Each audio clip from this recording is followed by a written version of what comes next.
se o indivíduo ele causa uma lesão corporal, por exemplo, alguém sob a condução do veículo automotor, e ele está comprovadamente sob efeito de álcool, o aumento da pena que isso gera para o crime impossibilita que a autoridade policial fixe a fiança. Tá, entendi. Ou seja, o cara vai passar a noite na cadeia até ser submetido à análise para audiência de custódia, certo. E aí o juízo pode fixar a fiança se assim entendê-lo. Mas esta união do uso, por exemplo, de álcool na condução do veículo automotor e a lesão corporal ou qualquer outro delito retira da autoridade policial a possibilidade de fixar a fiança ainda naquela fase de auto de prisão em flagrante. E aí o indivíduo vai permanecer preso, vai ser levado à casa penal até que ele seja submetido à análise de um juízo na audiência de custódia que pode fixar a fiança. Certo. Legal. E se ele for conduzido a júri e no júri entenderem que ocorreu o crime, mas de maneira culposa, continua no júri ou devolve? Aí desclassifica, né? E aí passa a competência para o juízo comum para que ele fixe ali a sentença com base nos ditames do que o crime culposo determina. Toda a instrução, não é no tribunal do júri então que vai toda a instrução ela acontece no júri. Aí desclassificou. Desclassificar, gente, é quando um crime que a pessoa é acusada deixa de ser. Por exemplo, o cara está sendo acusado de um delito no trânsito na modalidade dolosa, ou seja, que ele quis fazer. E aí desclassifica para culposo, ou seja, não teve a intenção. Sim. Não é verdade? Então aí sai do júri, é todo instruído e o juiz singular, ele vai só sentenciar. Exatamente. E aí, professor, nesses crimes de trânsito, é muito difícil que você, por exemplo, tenha uma tese de negar a autoria. Não foi o fulano que atropelou. Uhum. Por quê? Porque ele já está identificado, por vezes o veículo era de propriedade dele, ou estava sob os cuidados dele. Então, dificilmente você vai ver num crime dessa natureza que alguém chegue lá no júri e o advogado diga, olha, não foi ele que atropelou, não foi ele que causou o acidente, enfim, porque isso já se ultrapassou essa fase. Então, na maioria das vezes, a tese é justamente essa, de desclassificação. Acontece muito do pai emprestar o carro para o filho. Aconteceu uma situação dessa, Sim. Na verdade. E aí a responsabilidade, como é que funciona, para o pessoal entender? A responsabilidade é do condutor, a responsabilidade penal não se transfere. Certo. Ainda que civilmente isso possa ser discutido a nível de reparação de dano, mas a responsabilidade penal é de quem conduz o veículo no momento do acidente. E aí esta questão, na hora de se identificar o veículo, logicamente que vai se identificar o proprietário. Mas depois, ali nas outras nuances de investigação, você acaba realmente identificando quem era o real condutor. E a partir dali já não se tem mais essa discussão. Logicamente pode acontecer de negar a autoria, dizer, olha, não era eu, enfim. Mas é algo que não se vê de maneira comum. Geralmente a discussão, quando esses crimes eles realmente chegam ao julgamento pela sessão plenária, pelo júri, pelos 7 jurados, é a desclassificação. É demonstrar de que ele não agiu com a intenção, de que ele não desprezou o resultado, de que ele foi realmente imprudente numa manobra que ele tenha feito, ou se ele tinha consumido uma pequena quantidade de álcool, mas que não fosse capaz realmente de reduzir ali a capacidade dele a ponto de comprometer completamente ali a capacidade de dirigir. E aí você vai discutir realmente a desclassificação. Vai pedir, olha, ele cometeu um crime? Sim, mas não é um crime doloso. Aí a pergunta que não quer calar. Até que ponto é bom? Porque tu vais tirar, por exemplo, de 7 cabeças que você pode conversar, porque no júri, você como advogado de defesa, você pode se dirigir aos jurados e, com a sua oratória, tentar convencê-los de que ele realmente não teve a intenção, ou deixar que apenas uma cabeça, que é do juiz, dentro do entendimento dele,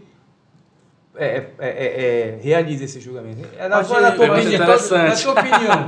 Você entendeu agora? Entendi, porque, professor. Mas de toda maneira, a meu entender, ele vai voltar para o juiz singular. Se no júri eles desqualificam, ele volta. Mas é isso que o professor está perguntando. Não, mas eu estou perguntando qual é o dentro da estratégia dele como defesa, se é melhor ele desclassificar e ir para um juiz só, ou ele permanecer ali. Mas ele volta pro juiz, né? Essa que é a questão, né? Se for pro júri, mas na verdade ele vai eu pro júri e volta. Não, pô, eu entendi. Presta bem atenção. A pergunta que eu fiz pro Marcelo é a seguinte: até que ponto é bom desclassificar? Porque tu vai tirar do júri, onde ele tem condições de dialogar com o jurado, Convencer de a maioria. convencer a maioria e absolver, de repente, o cliente dele, ou desclassificar e tirar este processo, porque ele vai ser avocado para um juiz singular, onde vai ser só uma cabeça e que muitas vezes ele não vai ter a oportunidade de dialogar com o magistrado, porque o magistrado ele atua de forma porque pode ser solitária. absolvido, Sim, né? sim. Até do Não há essa oralidade, né? Não professor? tem essa O poder oralidade, exatamente, o poder de convencimento e tal, exatamente. Particularmente, professor, eu sou adepto ao Tribunal do Júri. Eu acho que o exercício da cidadania pelos jurados, ele é a materialização até da democracia mesmo, do poder na mão do povo para julgar os seus iguais. A sociedade julgando o cara. A sociedade julgando os seus iguais. Para mim, acho que até outros crimes deveriam realmente ser de competência do Tribunal do Júri, porque você tem uma infinidade de possibilidade de teses defensivas. Enfim, hoje o Tribunal do Júri admite, inclusive, a clemência. Ou seja, o jurado perdoar o réu a depender das circunstâncias em que o fato aconteceu. Nós temos, entre os quesitos que os jurados votam ao final, que é quando eles decidem realmente, o quesito genérico obrigatório, que é o jurado absolve o réu. Pergunta simples, literal, não há maiores pormenores, não há necessidade de fundamentação da decisão. O jurado absolve o réu? Sim, absolve. Não, não absolve. Ou seja, eu até prefiro que os meus processos eles realmente vão a júri, porque o júri tem uma visão, por vezes, mais sensível, mais próxima da realidade de onde aqueles fatos aconteceram. Mas nesse caso específico do crime de trânsito, eu acredito que isso acaba sendo deixado de lado em razão da pena prevista. Sim. Porque, por exemplo, se o crime for de homicídio simples, é uma pena de 6 a 20 anos. Se for de homicídio qualificado, é uma pena de 12 a 30 anos. Então, se comparar a pena desses crimes, por vezes é muito melhor do que realmente o crime seja desclassificado para o crime culposo e vá ao juiz singular para que ele aplique a pena prevista. Porque você não tem como negar a autoria. O veículo era seu, você estava na condução, então tu não tem tese absolutória, por mais que haja a possibilidade de clemência. O juiz... É por isso que eu comentei que, querendo ou não, ele iria voltar para o juiz singular.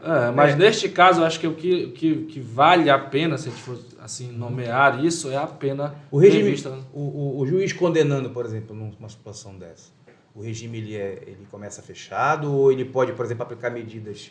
Depende das circunstâncias. Se houver agravante, se a pena for superior a 4 anos, impede que o juízo substitua aquela pena privativa de liberdade por medida restritiva de direito.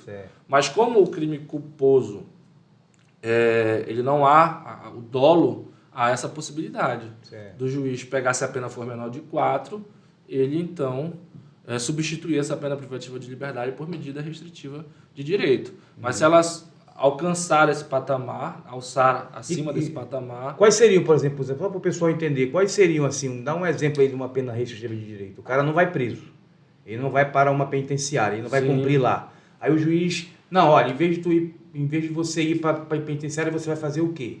Ele pode fazer o quê, por exemplo? Assim, o mais comum utilizado, professor, é a medida de prestação de serviço à comunidade. Para a pena do cara 2 anos e 6 meses. Ele vai prestar serviços durante 2 anos e 6 meses para uma associação. Vai ajudar as pessoas, né? Exatamente. Vai prestar o serviço durante esse período e após o encerramento dele vai ter a pena dele. Dentro da especificidade, por exemplo, dentro do ofício que ele domina, ou ele pode ser uma outra atividade? Pode ser uma outra atividade. Logicamente, se ele tiver um ofício, ele é carpinteiro, ele é encanador, ele é pedreiro... Técnico de informática, ele vai ensinar o pessoal a mexer no computador. Exatamente. Você pode dar uma destinação para essa prestação de serviço. E aqui nós temos uma vara de execução de penas, medidas alternativas. Ela vai dar uma destinação específica para poder melhor utilizar a profissão, a atividade que ele desenvolve. Mas não havendo isso, aí ele é destinado para uma situação realmente até distinta da própria atividade que ele exerce. Entendi. Legal, né? Interessante, né?